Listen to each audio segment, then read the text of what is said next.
Hello, hello, hello, it is F1 Spud here, and welcome to the fourth football video on the channel. In this week's edition, we are going to be talking about relegated players that teams should be buying back into the top divisions. For this, I had a look at the top 7 divisions according to the UEFA rankings. So, in no particular order, that's England, Spain, Germany, Italy, France, Portugal, and the Netherlands.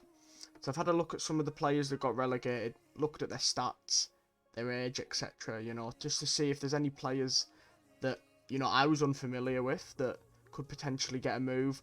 Obviously, we have gone quite Premier League heavy, as you'd expect. Premier League is the main league, if the only league I watch, actually. Well, there's a few players that I knew about on this video. I haven't just picked them out. There's only like one person that I'd never heard of for this video. Out of the 10 or 11 players that there is. So with no further ado, alright, let's get into this. By the way, this is being recorded on Sunday afternoon. Liverpool have just signed Szoboszlai from Red Bull Leipzig. A brilliant signing, a brilliant player. First attacking playmaker since Coutinho, in my opinion, for a midfielder. Next week's football video will be about Dominik Szoboszlai and what he can bring at Liverpool. So anyway, let's get into this relegated players to buy. Here I am. Right, so regarding the actual series, there isn't really a series name for this. I might make one. I will have a think about making this a series name, but I'll mention the series name after the Szoboszlai video next Sunday. Anyway, let's get into this. So, relegated players to buy. Whoops, sorry about that. First of all, we're going to go for the most obvious choice. He was on the thumbnail of the video. Romeo Lavia from Southampton. Many clubs want Lavia this season, this summer. Fully expected. I think he was a standout player for the Saints. And at only 19, he has a ton of potential still, but also has a season of Premier League experience, which I think is vital for the clubs that want him. Chelsea, Arsenal and Liverpool seem to be the most interested in the defensive midfielder. Arsenal can offer Champions League football. Liverpool would hope to be able to bring Champions League football for the season after. Obviously, playing under Klopp is some players like the thought of playing under Klopp because he's such a high-profile manager. And obviously, Chelsea are going through a bit of a rebuild after spending 550 million on a lot of deadwood.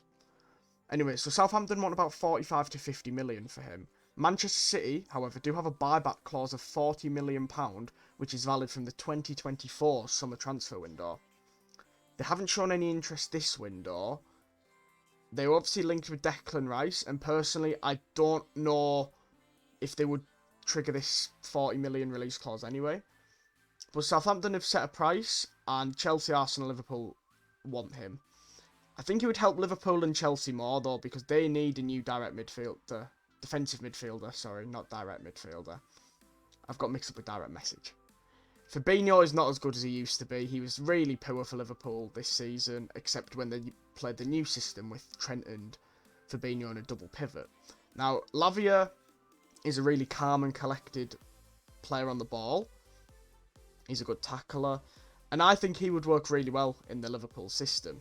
Now, obviously, Liverpool have just spent £60 million on Szoboszlai and 35 million on McAllister, and obviously FSG don't spend a lot of money without selling players. From what I've been hearing, there is a rumour that Thiago has had a few clubs have inquired about Thiago, and obviously the rumour is Nat Phillips is going to be leaving. Lavia would also count as homegrown because he is under 22, sorry. And I'll be honest, I would like him at Liverpool. As well, I have heard that apparently there could be some sort of investment going into the club, and that's why we're able to spend this sort of money. Because normally Liverpool wouldn't spend 60 million in one payment, because I believe that Szoboszlai was just one payment. Anyway, that'll be talked about more next week.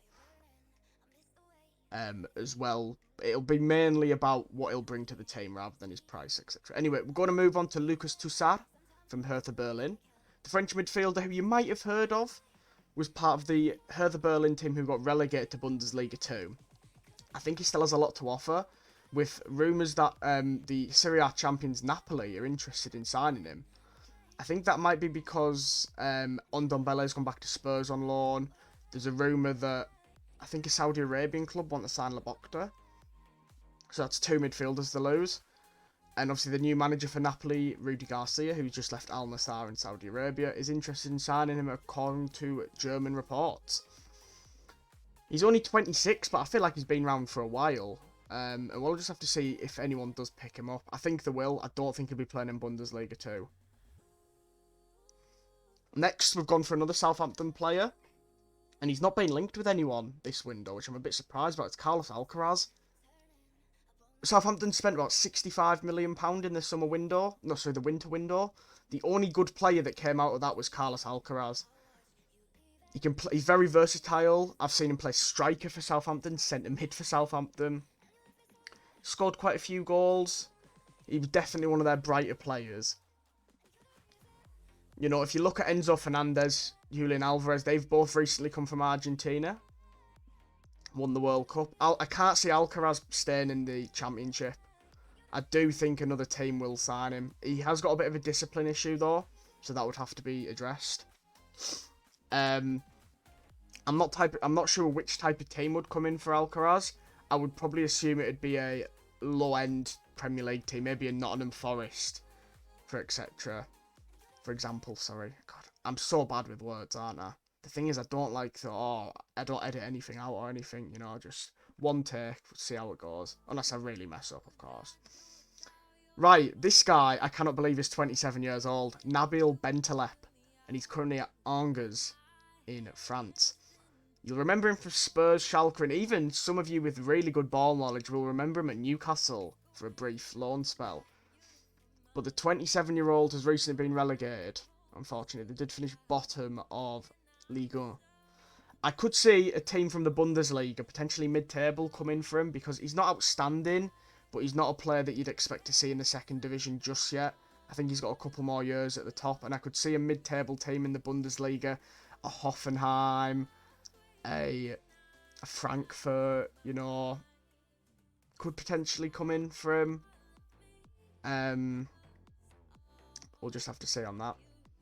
Right, this one's a bit of a cheat, alright, I do apologise. I didn't want to include players that were on loan at a team that got relegated, but I wanted to give a shout out to Ricardo Pepi just before he joined PSV, I believe.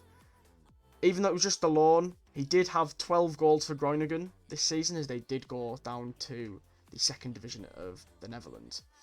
The rumours that second place finishes in the league, PSV, are going to sign him on a permanent basis. This would give him UCL football for the young American, who had a lot of potential when he scored a hat-trick really young for the United States, but then joined, I think it was Augsburg in Germany, and barely got a minute, and then came to the Netherlands and he started to thrive.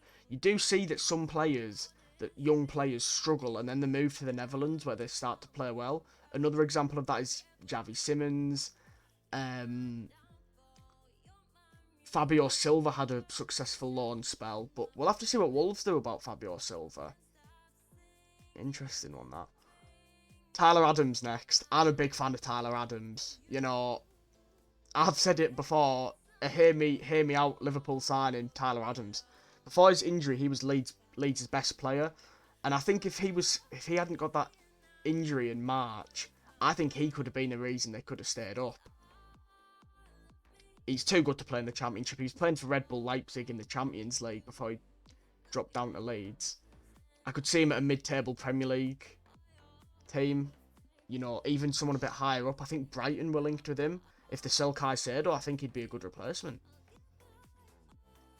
He obviously captained USA at the World Cup, so he has got the leadership attributes for a good player. And he is still young. Right, now this, you know I mentioned that there was a player I'd never heard of. It's Gonzalo Plata from Real Valladolid. So he's 22, he's an Ecuadorian right winger. He still has a chance to show his talent at the top level. He only got 6 goals / assists. He only actually scored once this season for Valladolid. He wasn't in the best of teams, of course. I think he deserves another shot at La Liga. He was good in the Liga DOS in 2021-22. he did get 11 goal contributions. You know, he's 22. Even if they don't sell him and he has another season in Liga DOS, but if they don't get promoted, then I think they'll sell him. I don't think he'd cost very much, but just another player that could potentially go to a team that has lost a player. For example, Valencia. Samuel Lino has gone back to Atletico Madrid after a loan spell. This guy could come in and replace him, potentially. Next, we're going to go for the other guy that was on the thumbnail, Dodi Luca Bacchio from Hertha Berlin. 25-year-old Belgian international, got 11 goals in, that should say 27 starts. I don't think he's scoring with any darts. 27 starts for the team who came bottom of the league. It was his best season in the Bundesliga, funnily enough, and this was his 5th full season. And surely showed why he should remain in the Bundesliga or at a similar league next season. He also has had a brief spell in England, but he only managed 15 minutes in the Premier League for Watford when he was quite young. He has also got 8 caps for Belgium, and I don't really know. He's quite versatile. He can play on the right-hand side of a front three, or he can play as a striker. Obviously, I'm not sure who would come in for him, but I don't think he'll be at Hertha Berlin next season. Right, next we've got Wilfried Gnonto for Leeds. He's only 19. He surprised a lot of people, including myself, by his silky dribbling and wonderful plays. The first time I heard about Gnonto was when he scored for Italy, when he was playing for FC Zurich in Switzerland. And then Jesse March brought him into Leeds. He was pretty good for Leeds, I thought, for a good spell of the season. However, Italy are calling him up more. He just played in the under-21 Euros as well for Italy. I don't think he'll want to play in the EFL. I have heard he's been linked to Everton, and personally, I think he can do better than Everton. I could see him potentially going back to Italy with a high-end team picking him up for their future. Maybe a Juventus or a Roma, for example. He has got a bit of an attitude issue. I've seen that a lot of the times in the Premier League. But one of the games that stood out for me was when he played Aston Villa. And I know it was Ashley Young, who's obviously a lot older, but he gave Ashley Young a lot of problems in that game. I was going to have James Maddison when I originally planned the video, but since from planning it to setting it out, he joined Spurs. Great signing. So I've gone for his former teammate Harvey Barnes. He's actually had 30 goal contributions in the last 2 Premier League seasons. That is really good from Harvey Barnes. He has to be in the Premier League next season. Has to be. I have heard West Ham and Aston Villa are the most interested. I thought Ben Rama was relatively okay for West Ham this season, but they might want another option. You know, Fornals hasn't been as good. Aston Villa are also interested. Makes sense. You know, Coutinho's just not worked out. Ever since he left Liverpool, he's just not worked out. He was okay at Bayern, but okay at the best. He'll be in Claret and Blue next season, I do believe, for either team. His finishing is really good for a winger. His shooting is really, really nice to watch. And he could work well with a Bowen or a Watkins. And he's still only 25. It feels like he's been around forever. But obviously he hasn't. Anyway, that is it from this video. I hope you have enjoyed it. Can we try and hit 7 likes? Drop a sub if you're new. Next week's video will be about Dominik Szoboszlai, the new Hungarian talent at Liverpool. Alright. Cheers, everyone. Have a great rest of your day if you're watching this, whenever you're watching this, wherever you're watching it. If you're watching it with anyone else. Alright, I'll see you later. Thanks, everyone.